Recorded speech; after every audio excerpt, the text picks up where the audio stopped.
Now that his trial is over, he's finally able to speak his mind about the feelings and emotions he had during this long case. Make sure y'all get my death row symbol.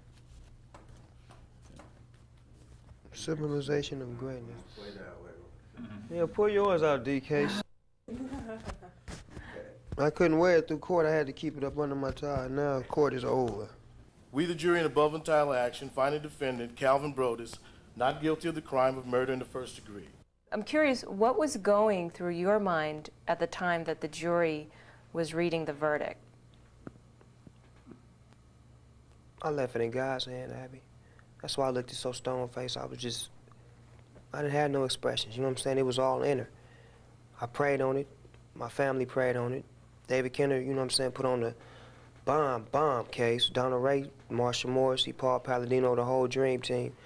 They did what they were supposed to do, and they gave the baton to the jury, and I couldn't do nothing but just bank on them and worry about what the outcome was going to be, as far as to just sit there and hold my position and keep my head up high and just, you know, wait for the outcome.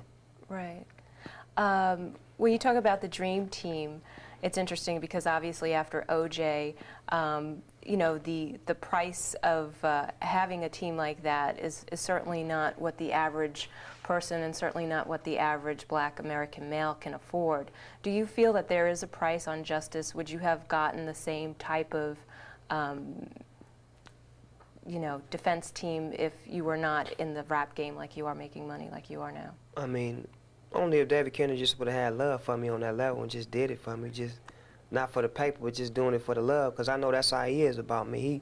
He's not concerned with the money issue, and you know what I'm saying, and I knew that when he did his closing argument, you know what I'm saying, because it brought him to tears, it brought me to tears, and a couple of jurors to tears, because he was actually telling them, I'm not representing Snoop Doggy Dogg for Snoop Doggy Dogg. I'm representing him because I love him as an individual. I knew him before this incident. I know him after this incident. And I'm giving y'all control of his life, in which I've had control over for the past 2.5 years.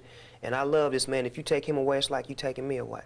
Right. But is there a price tag, though, you know on what's justice? happening. You know it's a price tag. People like Ed Nissen and Bobby Grace, they eat up defendants that don't have no money, that don't have no stability to fight the case, because they so dirty with what they do. They so undermined, and they find out that victims have guns on them, and they throw that out the idea, do interviews with you. No, he didn't have a gun. Then come back 2 months later, oh yeah, he had a gun, but he wasn't going for it. Then they come back 4 months, yeah, he was going for a gun, but he was only going for it after McKinley Lee went for it. So that lets you know they're obstruction to the law.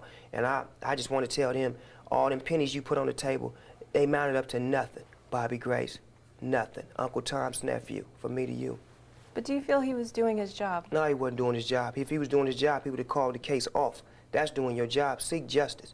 He knew we was not guilty. He knew that. He knew McKinley Lee acted in self-defense. McKinley Lee has never, ever, ever, ever been involved with gangs. I have. McKinley Lee has never been involved with gangs. He was the trigger man. So what's the whole case about? Oh, it's about Snoop Dogg being gang affiliated, but Snoop Dogg didn't pull the trigger. He drove the car away from his bodyguard acting in self-defense. But if you look at them, they don't care about that. It's Snoop Dogg. We some low-life district attorneys that don't have no name, that don't got nothing going for ourselves. If we wash him up, we large. We bigger than Chris Darden and Marsh and Clark and all them. We gonna be large. That's what his whole mission was about. He wasn't focused on the case. All he was focused on was washing me up. I remember when we talked to Malik, or McKinley Lee, he had mentioned that this case was really more so about him and that the actions that he took in his job. How do you feel that the action that he did take to protect your life resulted in the death of another young man? I mean, I feel bad, you know what I'm saying? But yet and still, Malik done his job. His job was to protect me, protect him and anybody that was around me at any time. That's what he was hired for, as a personal bodyguard.